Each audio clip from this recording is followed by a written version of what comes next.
শর্তিলা একাদশী 2025-এ শর্তিলা একাদশী ব্রত কবে পালন করতে হবে?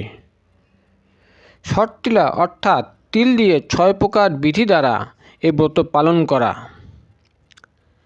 যেমন 1. শরীরে তিল ধারণ করা বা তিল বেটে গায়ে লাগানো। 2. জলে তিল দিয়ে স্নান করা। 3. ভগবানের সেবায় তিল প্রদান করা বা তিল দ্বারা যজ্ঞ করা।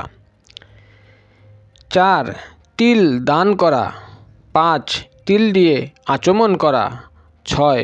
তিল ভোজন করা বা আহার করা। যদিও তিল পঞ্চশস্যের একটি শস্য, তবু শুধুমাত্র এই একাদশীতেই তিল আহার করা যেতে পারে। তবে আপনি যদি তিল আহার না করেন তবে কোনো অসুবিধা নেই, পরদিন পালনের সময় তিল গ্রহণ করতে পারেন।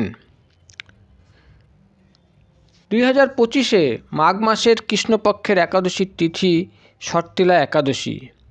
এই তিথি প্রারম্ভ হবে 24শে জানুয়ারি 2025 শুক্রবার সন্ধ্যা 7:26 এবং এই তিথি সমাপ্ত হবে 25শে জানুয়ারি শনিবার রাত 8:31।